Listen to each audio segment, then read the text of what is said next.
I have been working as a nurse in a maternity ward for over 10 years.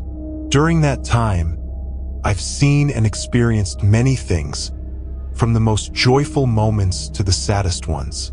Life in a hospital, especially in a maternity ward, is intense. You witness the beauty of birth, but occasionally you also encounter the tragedy of loss.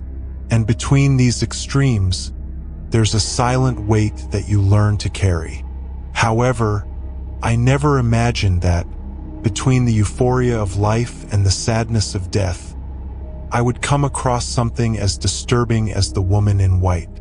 It was an ordinary night, or at least it seemed that way. I was on duty, taking care of my regular tasks. The night shift was always quieter, with few staff members in the hospital and a tranquility that was sometimes even comforting. But at the same time, that silence had a way of amplifying any sound, any strange sensation that might arise. And that night, the silence felt far too heavy. There was a patient in labor who was taking longer than expected. I was monitoring her vital signs and the progression of the birth. Everything was going well, but she wasn't ready to give birth just yet. The room was prepared, and since everything was under control, I decided to step out for a moment to grab something we needed. I wasn't thinking about anything beyond my routine. My mind focused on helping that mother bring her baby into the world. However, what was about to happen would be etched in my memory forever. I left the room, and when I turned down the corridor towards the supply area, I felt a shift in the air. Something was different, though I couldn't immediately identify what it was. The corridor was lit by the cold, white hospital lights, but suddenly everything seemed darker, as if the energy had subtly changed. My footsteps echoed, but the silence around me was overwhelming. I began walking more slowly, and that's when I saw her. At the end of the corridor, standing completely still, was a woman. She wore a long, simple white dress, almost like a hospital gown, but it was old, like something you wouldn't see nowadays. It seemed out of place. Her hair was dark, falling in disheveled waves, and she was facing away from me, staring intently at one of the walls. At first, I thought she was a lost patient, someone who had gotten out of bed without permission. My instincts told me to go to her and help, but something stopped me. A cold sensation crept up my spine. Something was deeply wrong. I stopped, hesitantly calling out to her, "Ma'am, are you all right?" No response. The woman remained still, completely motionless. I took a few more steps, more cautiously now. My senses were on high alert, and with every step I took, the atmosphere seemed to grow colder. What had once been a simple hospital corridor began to suffocate me in a way I had never felt before. The air felt denser, heavier, as if it were being sucked out of the space. I called out to her again, a little louder this time, "Ma'am, do you need help?" Suddenly, the woman began to turn slowly, and my heart started to race. When I finally saw her face, I froze. She had no face, or rather, her face was a void. Pale skin, expressionless, as if there were no eyes, mouth, or nose. It was just a smooth, unsettling surface, something that seemed to defy all the rules of reality. I tried to scream, but the sound got stuck in my throat. She continued to stare at me, though there were no eyes to do so. I couldn't move. My legs felt glued to the floor, and the sensation of cold grew stronger. In that moment, I knew that this was no patient. She wasn't a person. I was standing in front of something that shouldn't exist. The faceless woman began to take slow steps toward me, and everything inside me screamed to run, but my body wouldn't respond. The fear was so deep, it felt like it had paralyzed both my mind and my body. Then, without warning, the lights in the corridor flickered for a brief second. When they came back to normal, the woman had vanished. The corridor was empty, as if she had never been there. But I knew what I had seen. The cold, the feeling of death, and that absent face stayed with me, burned into my mind. I quickly returned to the delivery room, trying to appear normal, but my heart was still racing, and my skin was cold with terror. The other nurses noticed that I was pale, but no one asked anything. I didn't want them to think I was losing control. I tried to focus on my work, but the image of that faceless woman kept haunting me. The next day, still shaken, I decided to tell one of the older nurses at the hospital what had happened. She listened in silence, and after an uncomfortable pause, she calmly said, "You saw the woman in white, didn't you? Don't worry, you're not the first. Many of us have seen her." My skin prickled when I realized that what I had witnessed wasn't a hallucination or the result of my exhaustion. There was something in that hospital, something I couldn't explain. According to my colleague, the woman in white had been seen by other staff members and even patients. She appeared mostly in the corridors, always at night, and her presence was associated with an old tragedy involving a mother who lost her baby and, later, her own life. Since that night, I have never walked down that corridor alone during the night shift again. The hospital, which used to be a place of work and routine, now carried a layer of fear that I could never shake off. Even when I'm caring for my patients, there's always a part of me that stays alert, waiting, fearing that I might see that ghostly figure again, standing at the end of the corridor, watching, silent and faceless. I have been working as a nurse for years, always in the ICU. The atmosphere there is different from any other part of the hospital. The ICU is a place where people are suspended between life and death, and often we are the last face someone sees before they pass. Over time, you get used to this heavy atmosphere. Every machine that beeps, every monitor that triggers an alarm, it all becomes part of the routine. But there is something about the ICU that you never get used to, the inexplicable. And it was there that I experienced the most disturbing moment of my life. It was a night shift like many others. The ICU was relatively calm, and the patients were stable. A man had been admitted that afternoon. He had suffered a horrific car accident. The doctors said he didn't have much chance of survival.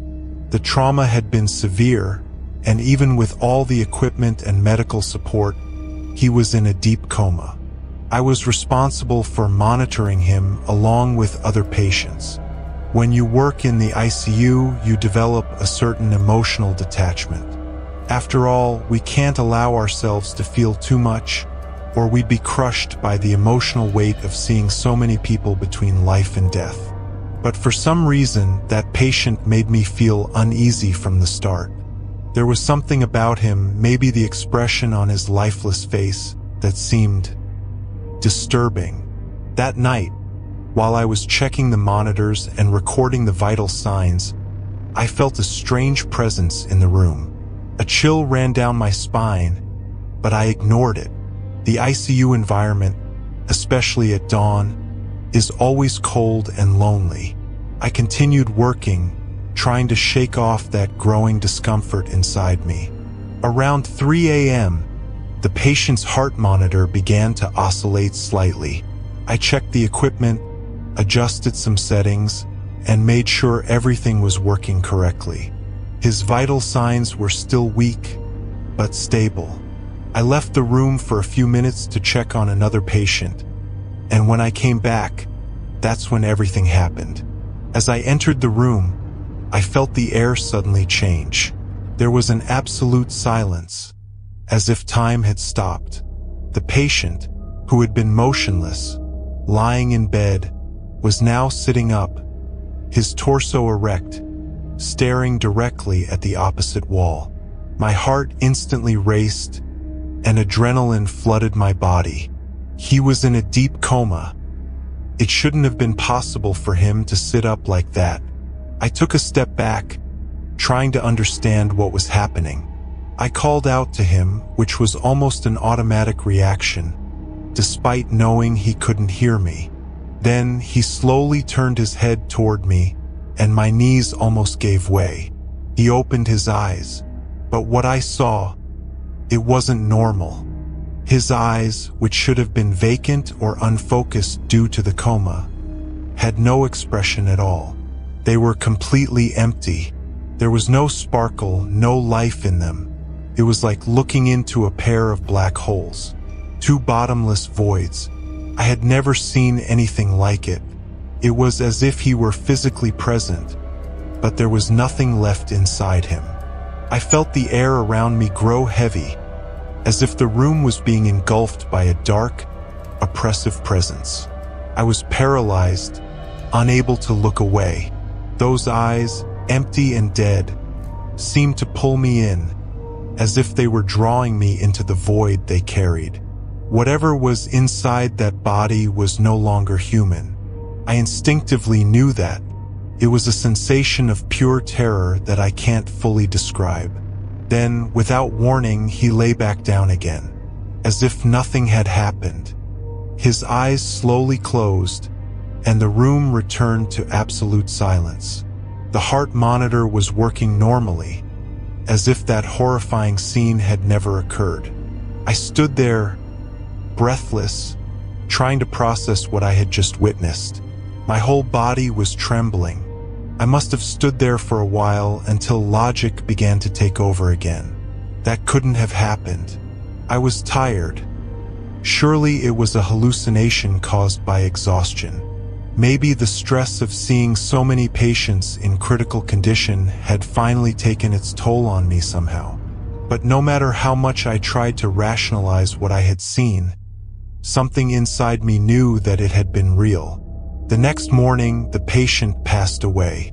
I was there when it happened. There were no complications, no alarms. He simply stopped breathing. I looked at his face as we disconnected the machines, and that deep, empty expression was still there, even after death. I couldn't forget those eyes, or the feeling that something much darker had been present in that room that night.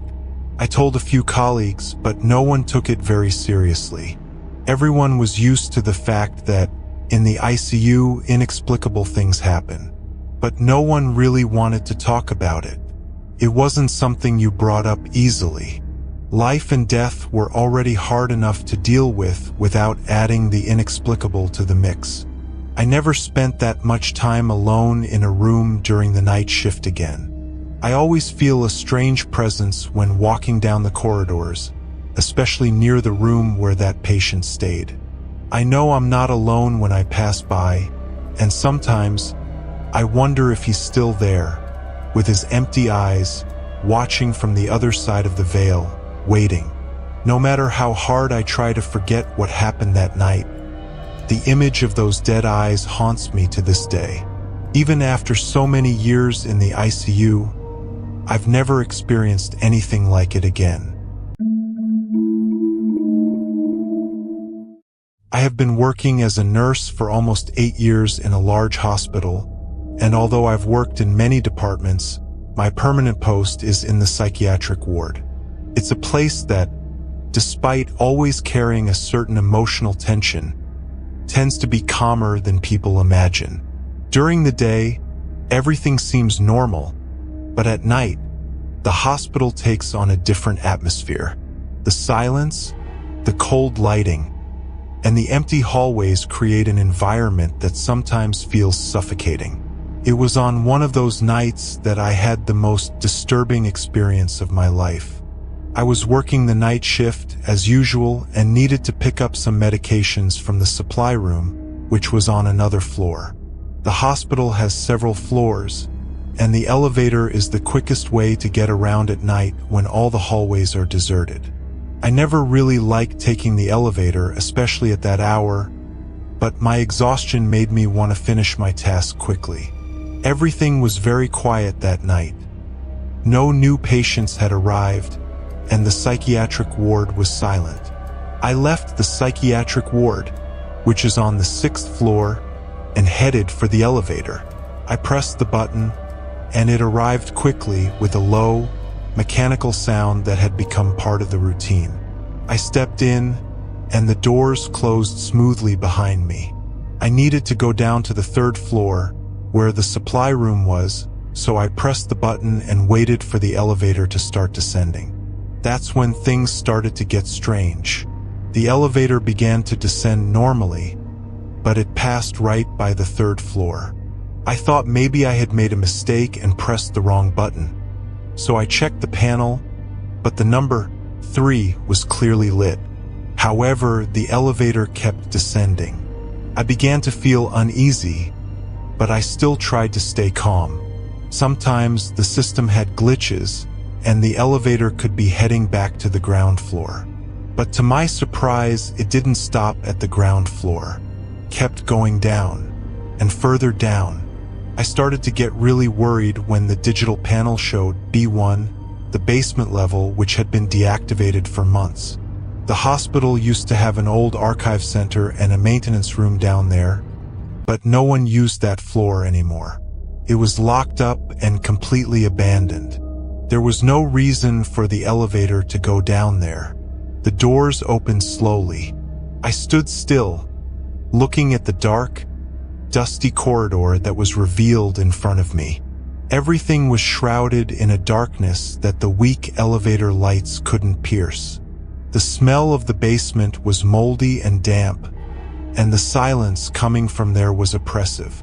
Even so, something kept me there, frozen in place for a few seconds, as if I were glued to the floor. There was no one, no movement. It was as if time had stopped. A deep sense of discomfort began to take over me. I couldn't explain it, but it felt like I shouldn't be there, like something was watching me from the depths of that darkness. The only thing I knew at that moment was that I needed to get out of that elevator as fast as possible. I pressed the button to go back up, my hand trembling. Nothing happened. I tried again, pressing harder, desperate for the doors to close and for the elevator to take me away from that place. Suddenly, I felt as if something was watching me, coming from the darkness of that hallway. There was no sound, but the sensation was palpable, as if something was lurking, observing me, waiting. Finally, after seconds that felt like an eternity, the doors started to close slowly. I felt a momentary relief, but something told me I wasn't safe yet. To my surprise, the elevator didn't go back to the floor I had selected. Instead, it began descending even further. I didn't know what to think. The digital panel showed a non-existent number, a B2, which I had never heard of in the hospital. There was no second basement in the building, at least not officially. Panic started to take over me. The elevator kept descending, and I felt like I was going to a place that shouldn't exist. The doors opened once more, revealing another corridor, even darker than the previous one. This time, I felt an intense cold. The air was still heavy. An absolute silence dominated the place, and something inside me screamed not to leave, not to explore what lay beyond those doors. I was frozen, my feet unable to move, my eyes fixed on that darkness, waiting for some sign of life or something worse. But what scared me the most was the silence. I knew I shouldn't be there, that it didn't make sense. The elevator wasn't supposed to take me to a place that didn't exist. I closed my eyes for a second, trying to take a deep breath and muster some courage. I pressed the button for any other floor, repeatedly until finally, the doors began to close again. I could barely breathe, and panic gripped every fiber of my body. When the elevator started to ascend, my body relaxed a bit, but still the fear remained. The panel showed that it was going straight up to the 6th floor, where I was supposed to be. The relief was immense, but the feeling that something was wrong never went away. When the doors opened on the 6th floor, I quickly stepped out, taking deep breaths, trying to convince myself that everything had been nothing more than a technical malfunction. I returned to the psychiatric ward, but that night, I avoided talking to anyone about what had happened. I knew it would sound like madness. The next day, I asked one of the technicians about the possibility of a second basement in the hospital. He looked at me with a strange expression and simply shook his head, saying there was no B2. It was impossible. Since that night, I've never taken the elevator alone during the night shift again. Even when the psychiatric ward is quiet and the hospital seems calm, something inside me always reminds me of that elevator, the basement that should never have existed, and the terrifying feeling of being watched by the darkness.